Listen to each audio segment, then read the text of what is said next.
KTR, अगर तुम गोशा महल लड़ेंगे राजा सिंह के खिलाफ में, मैं चैलेंज कर रहा हूं, तुम मर्द के बच्चे हैं तो आओ।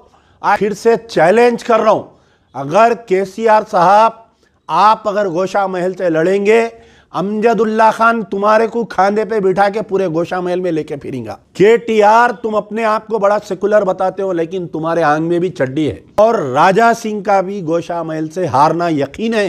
ये बिल्ली थैले के बाहर आ गई है। अस्सलाम वालेकुम, मैं अमजदुल्ला खान, स्पोक्समैन एमबीटी। मेरे साथ मुस्तफ़ा महमूद साहब, जनरल सेक्रेटरी मजलिस बचाओ तहरीक, और जनाब अफ़ानुल्लाह खान साहब, यूथ लीडर मजलिस बचाओ तहरीक। आज आपके दरमियान में आने का वजह यह है कि जैसा कि आप लोग सब जानते होंगे कि आज जो है बीजेपी की लिस्ट जारी हुई, जो हालिया में तेलंगाना असेंबली इंतखाबात आने वाले हैं, उस सिलसिले में भारतीय जनता पार्टी की लिस्ट जारी हुई। और उस लिस्ट में जैसा कि मुझे भी यकीन था कि ये चाल चलने वाले हैं बीजेपी वाले। बीजेपी ने कल यानी सबसे पहले तो जो राजा सिंह है उसका सस्पेंशन और उसको रिवोक किए, और साथ ही उसको जो है गोशा महल के बीजेपी का टिकट का दावेदार भी बना, उसको टिकट का ऐलान किए। तो अब यहाँ पर मैं आपको थोड़ा बतलाना चाह रहा हूँ कि राजा सिंह को बीजेपी यानी बीजेपी का जो पॉलिसी है ये खुल के आ गई। एक तरफ पर नरेंद्र मोदी का जो स्पीचेस रहते हैं कि सबका साथ सबका विकास, यानी सबके देवताओं के बारे में हमको जो है ये एक दूसरे के ख़िलाफ़ में नहीं बोलना चाहिए।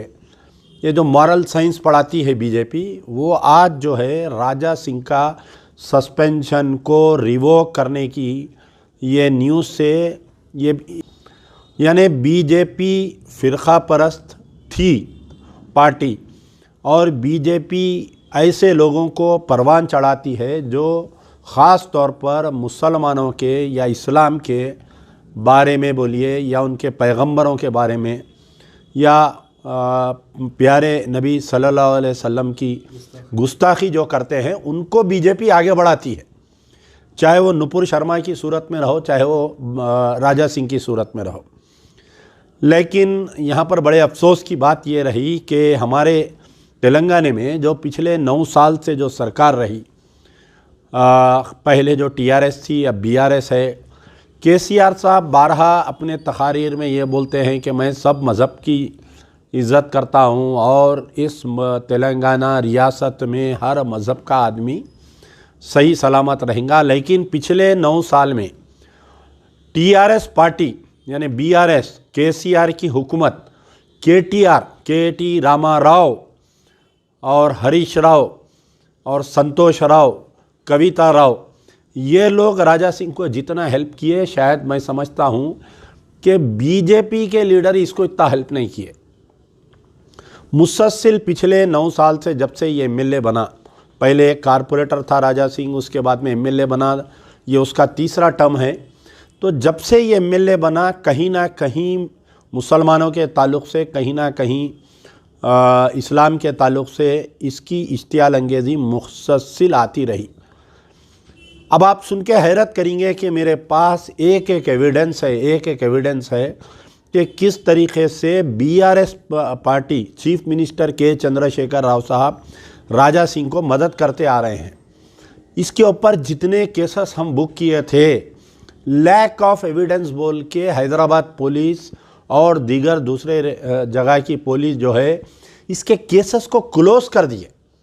और जो श्री रामनवमी और हनुमान जयंती में जो केसेस में राजा सिंह इन्वॉल्व था, जो दुकानात को जलाए थे मुसलमानों के, वो केसेस में जो पुलिस वाले विटनेस थे और वो केसेस में जो पुलिस वाले कंप्लेनेंट थे, ये तमाम तर ज़्यादातर जितने बड़े सीनियर ऑफिसर्स थे, कोर्ट में जाके हॉस्टाइल हो गए। ये लोग राजा सिंह के ख़िलाफ़ में बयान नहीं दिए। यानी एक तरफ इसको खुली छूट दे दी गई बीआरएस सरकार की तरफ से केसीआर की तरफ से, केटीआर की तरफ से, और दूसरी तरफ अगर इसके ऊपर केसेस कुछ पुलिस वाले बुक किए तो आगे जाके वो केसेस को जो है लैक ऑफ एविडेंस बोल के केसेस को क्लोज कर दिए। तकरीबन 20 से 25 ऐसे केसेस है जिसमें मैं अमजदुल्ला खान कंप्लेनेंट हूँ या एमबीटी के कोई लोग इसके अंदर कंप्लेनेंट है।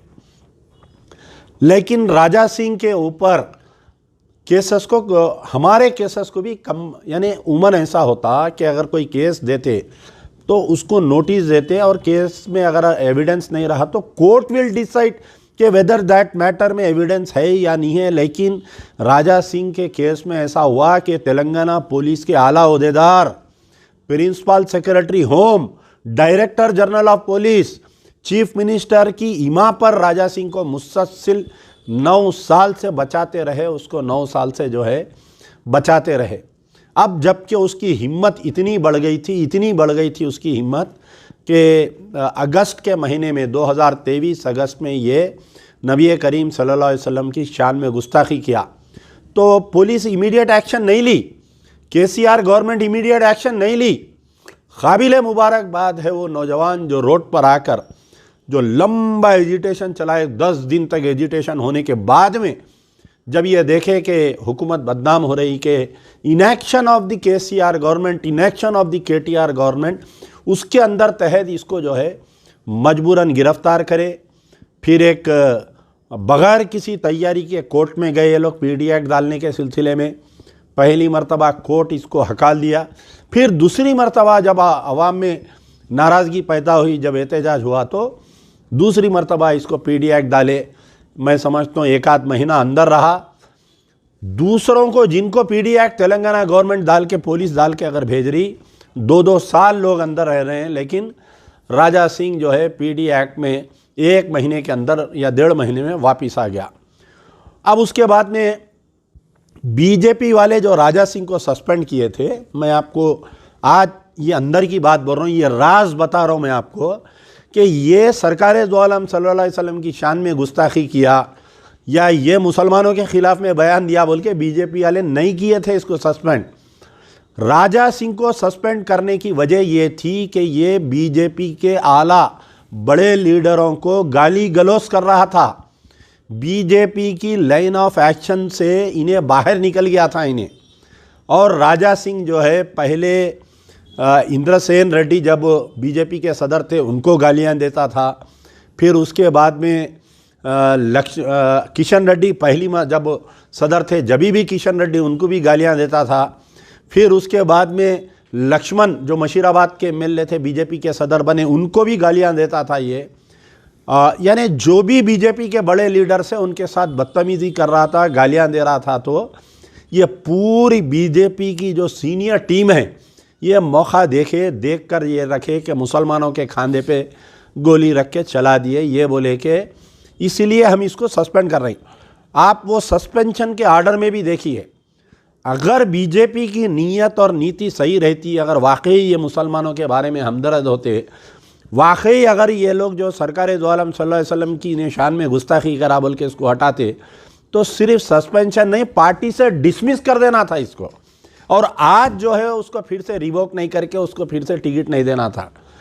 लेकिन कहीं ना कहीं ऐसा हुआ कि बीजेपी में ब्राह्मणिकल ऑर्डर और ब्राह्मणी यानी ओबीसी तबके का और ब्राह्मणिकल ऑर्डर का जो झगड़ा चल रहा है बीजेपी में, उसको जो है कहीं ना कहीं ऐसा हुआ कि आज ओबीसी का हाथ भारी हो गया और मजबूरन जो है ये लोग जो है राजा सिंह को दोबारा पार्टी में लेते हुए दोबारा इसको टिकट दे रहे हैं। लेकिन याद रखिए, एक राजा सिंह का मसला नहीं है, यही नीति रहने की वजह से जहाँ पर बीजेपी बड़ी बुलंद दावे जो कर रही है कि हम इक़्तिदार पे आएंगे, तेलंगाना में इतने सीट लाएंगे उतने सीट लाएंगे, मैं गारंटी के साथ कह सकता हूँ कि जितने भी बीजेपी के लोग तेलंगाना से लड़ रहे, किसी की भी ज़मानत नहीं बचने वाली है। और क्योंकि मुझे थोड़ी बहुत उम्मीद, जो कांग्रेस की जो लेडी कैंडिडेट है सुनीता राव, जो महिला सदर है, बेहतरीन कैंडिडेट दिए वो लोग, वहाँ से हो सकता कि मजलिस बचाओ तहरीक, हम हमारी जमात ने बात करने के बाद में सुनीता राव कांग्रेस की कैंडिडेट की तायद की हम ऐलान भी करेंगे। अमली मैदान में अमजदुल्ला खान जाकर ये यकीन दिलाएंगा कि राजा सिंह वहाँ से हारेगा। इंशाअल्लाह हिंदू मुसलमान बेगम बाज़ार का जितना एरिया है, आज सब लोग, मैं जितने मारवाड़ी लोगों से मिलता हूँ, जितने गुजराती लोगों से मिलता हूँ, सब इसके जुल्म का शिकार है, सब इससे तंग है, सब इससे नाला है। तो सब मिलकर एक बेहतरीन सेकुलर कैंडिडेट को हम जिताने की कोशिश करेंगे। मैं उम्मीद करता हूँ कि अभी हमारे पार्टी का कोई फ़ैसला नहीं है।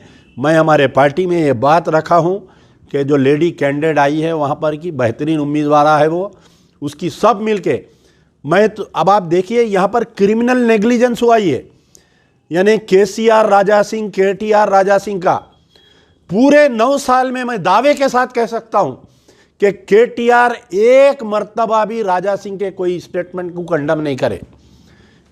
तुम्हारे बाबा के आंग में तो है सो है चड्डी, लेकिन तुम्हारे कने भी है, ये बात वाजे हो गई। अगर तुम में दम है, आई एम चैलेंजिंग कि तुम केसीआर साहब जाके कामारेड्डी क्यों लड़ रही, केसीआर साहब तुम जाके गजवेल क्यों लड़ रही। अगर तुमको पूरे तेलंगाना के मुसलमानों के वोट होना है, या तो केसीआर आके लड़ो गोशा महल से, या तो केटीआर आके लड़ो गोशा महल से।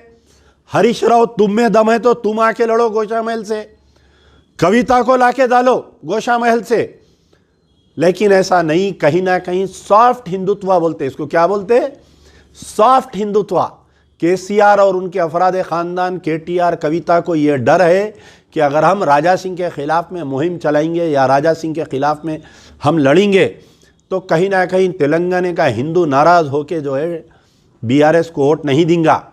मैं कि तुम गोशा महल से नॉमिनेशन डालो बीआरएस से, भूखी सूखी खा के पूरे मुसलमान तुम्हारा साथ देंगे, तुमको खाने पे बिठा के पूरे गोशा महल में लेके फिरेंगे और 1 लाख मेजॉरिटी से जीता के भिजाना मुसलमानों की जिम्मेदारी रहेंगी। लेकिन कहीं ना कहीं ये तुम्हारा जो मैच फिक्सिंग चल रहा है केसीआर, केटीआर, कविता, हरीश राव का राजा सिंह के साथ, ये बात वाजे आ गई। तो इंशाअल्लाह दुआ करिए कि इस मलून का, इस गुस्ताख रसूल का, इस जलील राजा सिंह को हारना ज़रूरी है। पूरे तेलंगाना में गंगा जमनी तहजीब को रखने के लिए एक बेहतरीन कैंडिडेट की सब मिलकर हम तायद करेंगे और सब मिलकर जो है उसको हम वोट डालेंगे। हमारी नज़र है गोशा महल के ऊपर। इंशाअल्लाह ये मलून नहीं जीतना चाहिए, हर वो मुसलमान की जिम्मेदारी है, हर वो हिंदू, सेकुलर हिंदू की जिम्मेदारी है कि मलून को यहाँ से भगाना चाहिए। यार जिंदा सोबत बाकी। अल्हम्दुलिल्लाह, अपने मुक़द्दस नाम की तरह हर दुल्हा दुल्हन की हयात नौ के आगाज का बावखार नाम HKGN फर्नीचर्स। जी हाँ, HKGN फर्नीचर्स NRIs कारनशीन फैमिलीज के लिए दीदाजेब, शानदार, शाहकार, मजबूत और पायदार, दिलकश और दिलनशीं शादी के फर्नीचर का सबसे बड़ा शोरूम अब Shastripuram king colony main road के पुरसुकून माहौल में। पसंद फरमाइए आपकी शहजादी के लिए खूबसूरत जहेज का मुकम्मल फर्नीचर सिर्फ 29,999 रुपए में। जी हाँ, 29,999 रुपीज। जी हाँ, फख्रे हिंदुस्तान सदर मोहतरम बैरिस्टर असदुद्दीन अवैसी साहब के मकान के बिल्कुल करीब आपका अपना HKGN फर्नीचर्स। 9618650827